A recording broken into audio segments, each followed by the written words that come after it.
Alright, ladies and gentlemen, this video has been a long time coming, and that's grading our prospects from previous drafts. And this one right here is my first ever, my guys. And this is the 2022 NFL draft class right here. We only had 28 prospects in this one. We had 18 hits, and 10 of them are role players, so those ones could be considered hits, I guess. And the whole, goal for my guys is for them to live up to their selection value. So if they're a first round pick, are they helping that team achieve great things, compared to that third round guy? Is that third round guy a starter? Did he exceed expectation? He's actually a star, things like that, little things like that. And then a key piece to their franchise success, and then longevity, and that's like after this third year. Because like I said, I like to grade players after their third year, because on that third year or after that third year, you truly know who these players are, especially if they're a drafted developed guy.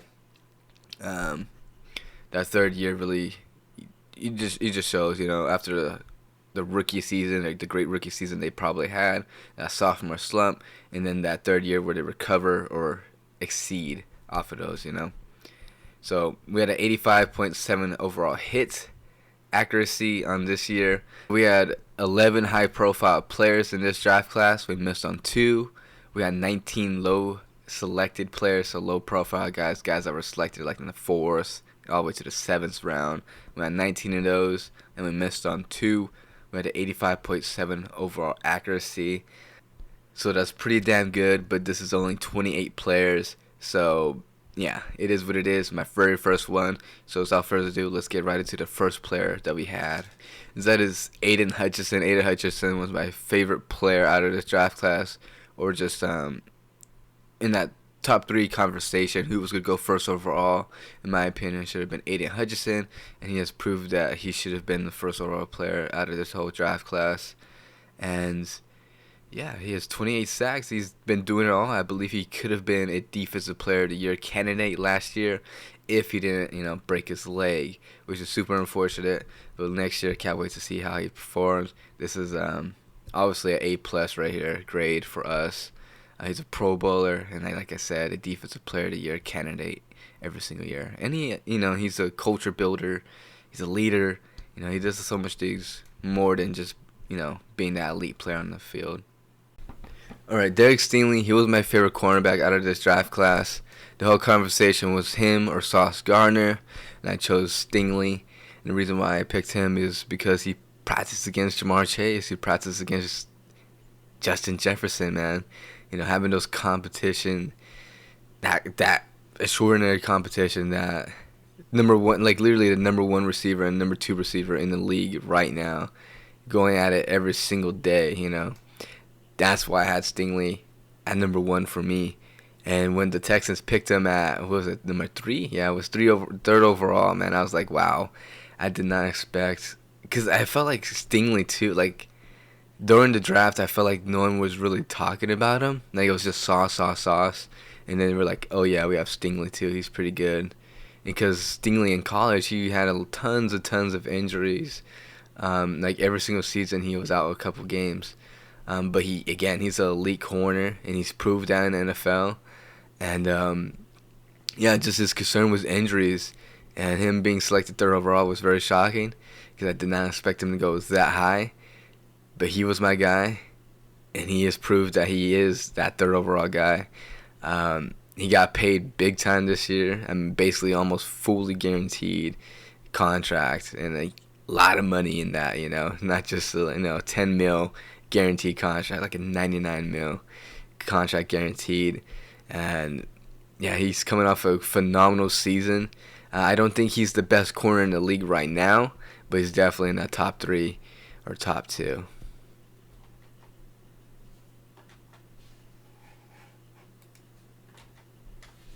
So it's definitely an A+ right here. Alright, Garrett Wilson. For me, Garrett Wilson, man, I was a fan of him from the get-go.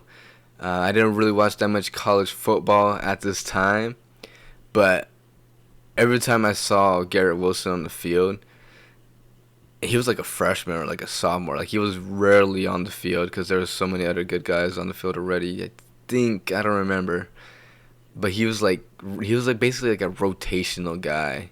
That year I was watching him, and then when he made that crazy play at Clemson, I was like, okay, yeah, this guy's special. This guy is legit. You know, I don't. I think that was like I don't remember. It was like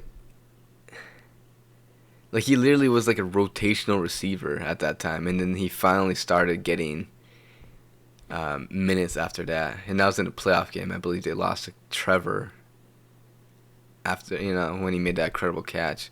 But for me, that incredible catch was like, man, this guy is legit special. Like he's gonna be a special receiver in the NFL.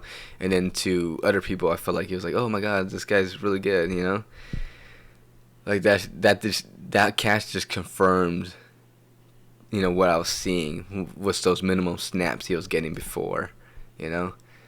And then obviously his rookie year, he won Rookie of the Year, and he's had a phenomenal career so far. He's made incredible catches, against the Jets, or against the Texans, against one of my guys, Lassiter. That was incredible. But yeah, to me, it's just the Jets organization just needs to be built better. They need to get a legit quarterback there, get an offensive line, and just build.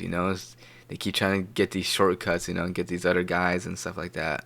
But at the end of the day, it's just making the road a little bit longer for them. So Garrett Wilson, obviously a baller, and that's an easy A+ right there. He was my favorite receiver of this whole draft class, my number one ranked one as well. Kayvon Thibodeau, the owner of the Doomsday Thibodeau. That was my nickname for him. Thibodeau, I had him going first overall, like during the whole process, up until like the playoffs, I want to say, for college football. And then he definitely was falling off the board for me, and I think that's legitimately what happened for most people during this process. Was he just slowly started falling. He was at that first overall candidate player, and he just dropped and dropped. I mean, he only went to like the fifth round, or first overall, but he was a legit candidate for first overall for the longest, and he fell down to fifth. Molding for him was just character, but like I said in the last video, I feel like him as a player hasn't really evolved. I feel like he's kind of the same player over the past couple of years, and so I'm just gonna give him a B minus, because he's a good player. He really is, but a top 5 pick, and his evolution, has he gotten better? I don't know, but it's tough. I don't want to say evaluate, because the Giants team sucks. That team sucks. So it's kind of hard to say, but I feel like he just hasn't evolved. Like his whole weakness is, can he stop the run, or can he get better there? I feel like he hasn't, and then he's kind of not really an elite pass rusher. He's a pass rusher. He's better than Walker at pass rushing. But that's the negative. That's the comparisons. Walker could stop the run. Thibodeau or Kayvon could rush the passer more efficiently. So yeah, I give him a B minus. Drake London, he was my I can't say favorite receiver, but the more entertaining, I guess. Because Wilson was he knew he was gonna be the best receiver out of this draft class. But I feel like Drake London, I mean, he just has has that name, Drake, and then London. I felt like he had that more entertaining value to him. I didn't expect him to go this high. I felt like he was more of a mid-round or mid-first round pick. And obviously, him going to the Falcons has been great for them. He still needs a new contract from the Falcons. He's finally getting a quarterback that can legitimately throw the ball. He had a great season last year. As you can see, he has 3,000 yards. He has 15 touchdowns. We'd like to get that up a little bit, but hopefully with his new quarterback, Michael Penix Jr., who has a legit arm. Let's see how he does this year. And honestly, if the Falcons really want to keep him, they should probably pay him right now. But Drake London's agent probably knows that he's gonna have a monster year this year with Michael Penix Jr. So if he has a monster year, they're gonna have to pay this man a lot of money. So if I'm the Falcons, I try to get him the money right now. But obviously, Jake London's agent's probably gonna let him bet on himself, and if he comes up with a incredible season, he's gonna get a big paycheck. And obviously, this is an A. Walker, he was my favorite running back out of this whole draft class. I gave it an A because this was a second round pick. I had a first round grade for him, and he's been nothing but phenomenal. Injury concerns for him as well, and coming out of college, I believe that was his whole problem as well. How much tire or tread does he have on his tires and stuff like that? Basically the same thing that every great running back, or cons that every great running back has coming out of college, is how long can he do it for? And I believe he's been doing phenomenal these past couple of years with Seattle. Our first miss is Trayvon Burks, our big body receiver. And ironically enough, my comp for him was A.J. Brown, just like J.D. His comp was A.J. Brown for him as well. And I think it's just unfortunate that Burks had to be thrown into the position that he is. And obviously, he hasn't performed at all to what he needed to be. But just, to be able, or needing to replace someone as good as A.J. Brown with that same franchise, I don't know. It's just bad. And he traded up for him, too. Man,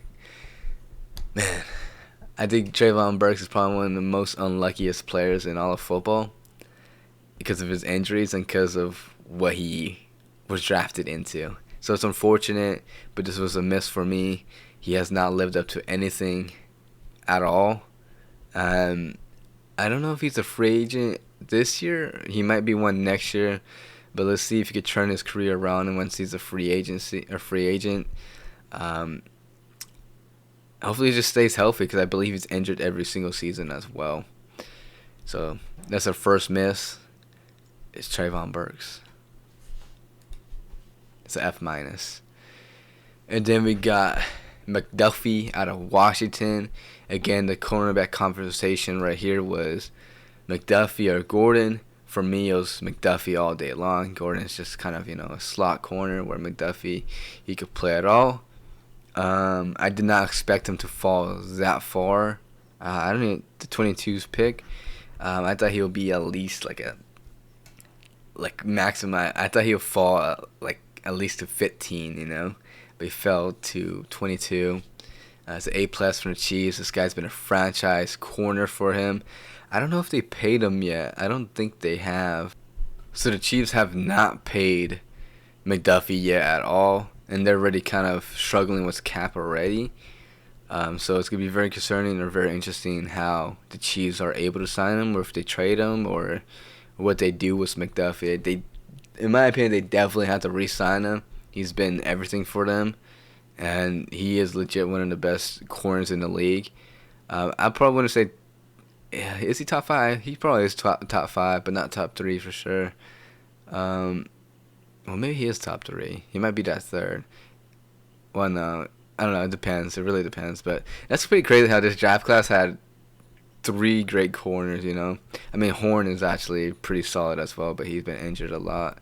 But McDuffie, he's been everything for the Chiefs. They need to get that contract sorted out, and let's just see what happens with McDuffie. So Breece Hall out of Iowa State. This is the A again. So I had the 2 top backs as one of my guys. I know I'm usually supposed to pick one. That's the whole thing. To pick one of those guys and let's see who's better. But in this scenario, I couldn't, bro. Walker was my favorite running back out of this draft class, and then Breece, he's just too good to pass up on. And I watched a lot of Iowa State games this year as well. And you'll see why. I literally watched a lot of Iowa State tape this year, or that year. And I just couldn't leave Breece Hall out of my list, man. He was just that good, and he's been phenomenal for The Jets. But my only thing is they don't really use him as a passing back, which is very weird because he definitely could do that. But it's probably an A+ because he is one of the top backs in the league right now. Um, but the Jets for a franchise just has been struggling a lot, so I want to see him in a playoff game, man. I want to see the Jets in a playoff game. They got all the pieces to do it, but man, they just make boneheaded decisions, man. All right, Jalen Petrie. This was is he my favorite safety out of the draft class? I think he is. Yeah. I saw him out of the Senior Bowl right away. I knew this guy was gonna be legit, and it's a B. He struggled this past season. He was getting beat in coverage a lot. He was a safety at one point, and now they move him in the slot, and they have other guys playing that safety position because Petrie has been struggling in coverage, and yeah, he's been hurt as well. He's still a great player. He just needs to get better in coverage, man, because teams are starting to figure out that, hey, if Petrie's in man coverage, we can just throw it at him and get that first down like nothing. So Petrie needs to get better in man coverage or just in coverage overall because I think does he struggle in zone? I know in man he gets beat consistently. Um, but yeah, he just needs to get better in coverage. He's a phenomenal safety, but he just needs to get better in coverage, man. All right. Williams out of Notre Dame. So my whole thing for running backs, what I like to see for them out of college is how much did they contribute to their team, you know? And Williams is just the blueprint of what I want to see from a running back coming out of college. Williams did everything for Notre Dame, you know? Just like how Walker did everything for Michigan State. Brees Hall, he was a big factor into that Iowa State success because they ran him a lot. You know, they were using that play action at Iowa State. So just how much does that running back contribute to that team? And Williams is kind of just that blueprint to what I want to see from a running back. And he's been doing everything for the Rams. During the draft, man, was he a 6th round pick? I don't even know when he was selected, man. But I had him. I have him valued like at a 2nd round pick. Like literally, he was my 3rd ranked running back. I knew he wasn't gonna go in the 2nd round because of his height, but I thought in the 4th round for sure he would be selected. I don't remember when he was selected. Let me check that out.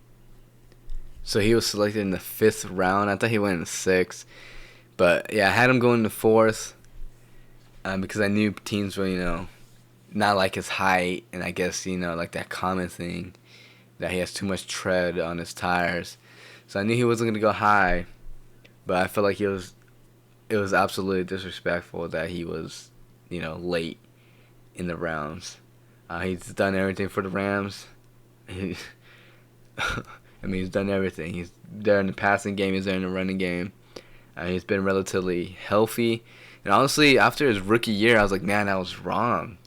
I was wrong about Williams, dude. I was honestly pretty heartbroken because the Rams didn't play him at all that rookie season. And I was like, man, I can't believe I literally was wrong. I was like, damn, Williams didn't get a single snap, didn't play him at all. And damn, that I missed on that running back, and I really thought he was going to be legit. And then that 2nd year, that sophomore year for him, played phenomenal. And then his 3rd year, played great. So Williams has been a great back for the Rams, and very happy for him as well. They drafted Blake Corum as well. Blake Corum didn't play his rookie year either, so we'll see what he does in his sophomore season as well. Maybe he'll take some. They're gonna share snaps for sure. That's just how the Rams do it, running back by committee. But Williams has been that guy for them for a while. All right, so our second miss. This is a 1st-round pick. Elam from Florida, pressed corner, tall, lengthy guy. A corner that everybody likes, press coverage type of a guy. Except he couldn't do that in the NFL, and he's been absolutely horrendous when he's on the field. He doesn't get hands-on, like when he's in that press. When he's in press, he doesn't get hands-on, so what's the point of being in press, This guy's just been a complete miss, and this is my first and so far my only miss on cornerback evaluation, and let's not do that again because this one was a big time bust. I should have wrote bust, to be honest. F minus. All right, Trey McBride, the best corner was, or not best corner, best tight end out of this draft class without a doubt. He just got paid a decent amount by the Cardinals. I liked the story. I liked I just liked his character traits that he had coming out of college. I liked his attitude and stuff. So that's why I had him here. And yeah, I give it a B. I don't think he's anything too crazy. He is a legit, franchise tight end. Is he the best tight end in the league? No. Is he top 10? Maybe not. Maybe just barely outside. It really depends. But McBride, he's good. But I give it a B. All right, Brisker out of Penn State. Again, Petrie was my favorite. Brisker was my number 2. It's a B+. Brisker, hard-hitting safety. I like the physicality that he played with out of Penn State. And, yeah, not much to say here. This guy was just one of my guys. All right, Romeo Doubs, out of Nevada. He was a late addition to my guys right here. And, he went late in the rounds too. I thought he would be a 3rd-round pick. He's been pretty solid. Last year was his toughest season. Him and Jordan Love have been doing phenomenal things. So far, I think he's just getting in the way of himself. So hopefully he could take a step back and just play ball, And yeah, he's been playing great. Super late round pick. Should have been a 3rd-round pick, but hey, it is what it is. B+. And then Kirby Joseph, I think he was a 2nd-round pick, I want to say. 2nd round or early 3rd-round pick. Out of Illinois. Illinois DBs were balling at this time. You had Martin, who was a ball hawk as well. And then you had Sidney Brown, that was in next year's draft. So Kirby Joseph, in my opinion, was the best one out of all of them, and is the best one out of all of them so far. He's an all-pro safety, a true single-high guy, and he does come down to late hits as well. I think he leads he might lead the league in interceptions or last season, but he just finds the ball. That's what you want from a safety, is just find that ball. So I give it an A+. Yeah. All right. Pierce was the guy that was added during the Senior Bowl. His intensity, the way he moves his feet, after contact, he just keeps moving. The way he plays, loved it. Loved his attitude. I give it a C though. Because he just hasn't lived up to it. But I think he's just in the wrong scheme. I feel like the Texans are just kind of a passing team. They want to be a passing team and just dump offs, or they want a receiving back, not a heavy hitter type of back. So I think if he goes to I don't want to say, maybe an Eagles. I don't know. I think I did miss on him a little bit. I think I overvalued him. I wouldn't have picked him like in the 2nd or 3rd round or anything like that. For me, it was like the 4th or 5th for him. 4th is where I like to select running backs who aren't like Saquon Barkley. Like Saquon Barkley running backs are like my 1st-round running backs. And then who would be my 2nd-round running backs? Like Najee Harris, Robinson, like those type of guys are like 2nd-round running backs for me. And then 4th-round running backs are guys that like, I don't want to say average, but like they could be something great, but you just need to see a little bit more, or they need like a legit offensive line. They need a talented offensive line to reach their full potential. Where if you have Saquon Barkley, he doesn't necessarily need a great offensive line, but if you, like we saw last season, if you put a great offensive line in front of him, he would do incredible things like he did this past season. My favorite player out of this whole class, Brock Purdy. Brock Purdy actually made me, he didn't make me, but like I waited for him to get drafted. I literally thought he was going to be undrafted. And to be honest, bro, I was looking at my past notes from this draft class, and he wasn't even on it.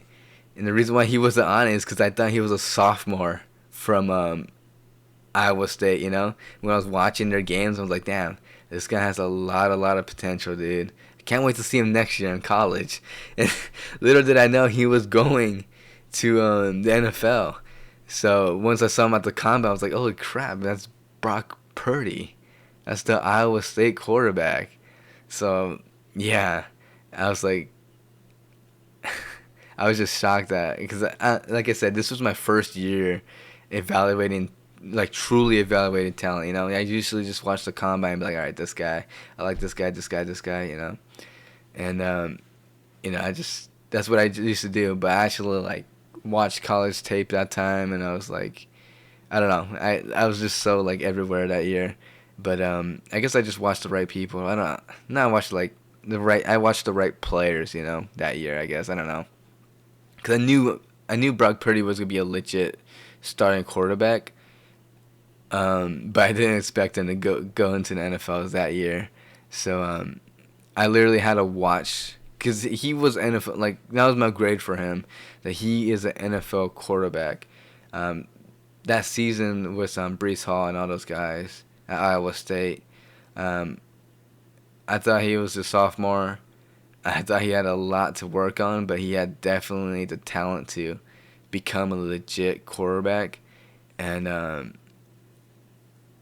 don't know if I mean, he took a step back because of that injury against the Eagles. I feel like that's kind of what has, I don't want to say derailed him, but it's like affected him, He's not the same confident. I mean, he might be confident, but not as he was from Iowa in his rookie season, after that hit. So, yeah, it's an A+. I literally waited for him to get drafted, which was the last pick, because I was like, no way he goes undrafted. There's no way Brock Purdy goes undrafted. He was one pick away from being undrafted. That's insane. He went to the Niners. I knew right away that he would be the starting quarterback in the future on the Niners, because I knew Jimmy Garoppolo would get hurt. Trey Lance, he's absolutely garbage. So I knew he could beat out those guys. It was just a matter of time, and he did that. So, yeah, that's why Brock Purdy was my favorite prospect out of this whole draft class. And he's a prospect that I didn't even know was in the draft class until late in the drafting process. This is absolutely hilarious. And, yeah, so Brock Purdy done phenomenal things. People have their opinions about him, but at the end of the day, he's done incredible things. He's done something that, it's something that's basically not, I don't want to say possible, but he's the last pick in the NFL draft, and he's taken that team to a championship, and he's been playing great football. Should he get paid a lot of money? In my opinion, as a GM, I wouldn't give him that amount of money. But as a player, if a GM gives me that amount of money, I'm taking it, because he's the last pick in the draft, and that's generational wealth right there. You can't pass up on generational wealth. But yeah, Brock Purdy, and then Shakir. How would I grade my favorite players? Because, man, Shakir is a guy I liked as well. Out of this draft. Shakir, again, is a late add-on. He was after the combine, I want to say. I watched a lot of his tape. He's a Swiss Army knife, for sure. I just liked him out of Boise State. And he's been great for the Bills. He got a contract. I'm very happy for him. It's an A+ for me. And I just like saying his name, Shakir, man. I don't even know who this guy is, to be honest. I don't know where he's from. There's a D-. He hasn't really played that much and stuff like that. So, yeah. All right, Jalen Tolbert. He was selected in the 3rd round. I had him going like in the 5th round. The Cowboys selected him in the 3rd round. I think he's a solid receiver, but if him being selected in the 3rd round kind of lowers his stock, like I said. You gotta live up to your value, and he's not a 3rd round pick. So, yeah. It's a C-. Probably a D, to be honest. All right, Kendrick. this is a guy that I liked watching out of college. He played in Clemson. He went to Georgia. I had him going at least in the fourth round. He went like the seventh to the Rams. He's been injured, but he's been playing pretty good when he was out there. He was injured all season last year, so it's interesting to see how he comes back and plays, especially if that's a positional need for the Rams. But a C because he's a seventh round pick. In my opinion, he shouldn't have been there, but he at the end of the day he was. So yeah, he's a solid player. Let's just see how he recovers from that injury. And then, like I said, I watched a lot of Iowa State film or games that season. So all them boys are on my guys right here, and I had a very high ceiling for I forgot his name, to be honest. Kohler. I had a high ceiling for Kohler because he has the size of Gronk. He can't block as Gronk, but I feel like he could get better at that. And his after the catch, I feel like he's great at as well. He's the third string behind Likely and Mark Andrews. He actually was selected ahead of Mark. He was selected ahead of Likely, and Likely is definitely a better tight end than Kohler. So for me, this was a miss because I over-evaluated him, and I learned a lot from it, because Kohler does, in my opinion, have the talent to be a legit, franchise tight end. But it's like, what is he missing? And it's just the characteristics. What does Gronk have? What does Bowers have, Like, what do those guys, Tony Gonzalez, what does Kelsey have, What do those guys have? I don't want to say it because I don't want to reveal my stuff, but come on, guys. So, like, it's a C minus. All right, UCLA. I forgot his name, Sean Remy or something like that. I don't know. I think he played tackle at UCLA, I want to say. But I had him as a guard. I think the Packers play him at tackle at times too, but he's a guard. He's just been a solid player for them. This is a 6th round pick as well. I think, I want to say. I don't know. But, yeah. It's a B. And then Lake is the son of a former NFL player. Single high safety. The Rams have used him in the slot and at single high. He's done a lot for them. He's kind of like that gadget guy, that Ramsey type of a player that they're using. Like Cooper DeJean, they move him around. He's been great for them. It's a B. I think he's like a 6th round pick as well. And then my other miss, so this is our last miss. This is Phillips from UCLA. I thought he would be like Deshaun Jackson.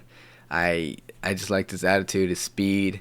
I don't know if the Titans didn't give him a chance or if he just wasn't that good, like at all. He just returned punts for him. Like that was it. It's an F minus. He was a 4th round pick. I wouldn't have selected him that high either. I don't, he is a speedster though. I don't even know what his 40 was, to be honest. But this is a miss, a big time miss. So we had Tolbert, the guy from the Pittsburgh Steelers, Phillips, and then Elam. So those were our 4 misses out of this draft class, out of 28 players. And then Rucker, I don't even know his name either. He's from Ohio State, blocking tight end, big body. He'll get those vertical routes on you. He's been, just a guy for the Jets. I think they're going to give him more playing times this year because they have Justin Fields, Garrett Wilson, and they have him as well. I believe they don't really have a tight end unless they draft one, which they probably will, because they literally don't have a tight end besides him, and he's like kind of like a 3rd stringer. So it's like a D minus, a C minus. So yeah. And then Bo Melton, he was a 7th round pick. He's played time with the Packers. He's played all right. I think he's pretty solid for a 7th round pick. So C minus. And our last pick is Buster Brown out of Arkansas. I liked what I saw from him on tape because I watched a lot of Arkansas games as well. And I liked what I saw from him. Seventh round pick, I believe he was like near to the last pick or like guys selected. Um, yeah, he didn't get that much playing time on the Jag. I mean, he's still on the Jaguars, but he hasn't really got that much playing time on the Jaguars. But when he did, I mean, his rookie season, he was absolutely horrible at tackling. But he improved on that, you know. He improved on his tackling, and he's pretty solid in coverage. Is he the best? No, but he's a seventh round pick, and he's pretty damn good for a seventh round pick. That's it. That's all my guys. 85.7 hit accuracy, missed on 4. Um, yeah, that's basically it. My favorite players out of this draft class were Brock Purdy, Shakir, and Williams. Those were my favorite players out of this whole thing. And then Stingley probably would be the next guy, and then Garrett Wilson. But yeah, my first ever, truly documenting my work. It was very fun doing it. And it's incredible to see, go back and look at all my notes and stuff like that and see what I had. And I was bad, bro. I was bad my first year. I was like, damn. So it's just fun to go back and look at all that stuff. But, hey, I hit on those guys. And, that's all I could ask for. 28 players, nothing too crazy, but we hit on them. And we only missed on 4 out of 28. I think that's pretty darn solid. Let me know what you guys think. And yeah, I'm not really doing this for entertainment. It's just kind of just to document my work, and that's all I could do. And I hope you guys enjoyed or you found what I said interesting. And I'll see you guys in the next one. I believe that's gonna be my 2025 version of My Guys, and I can't wait to show that because I've done so much film, so many, watching so many interviews. Combine, Senior Bowl, game, I've done everything I've done everything in this draft class. I moved on to the 2026 draft class, and I'm just kind of waiting for this draft day to happen already, so I could just move on and, enjoy everything else. But yeah, I can't wait for my 2025. I can't wait to show that one. I hope you all have a wonderful day, and I'll see you guys in the next one. Peace.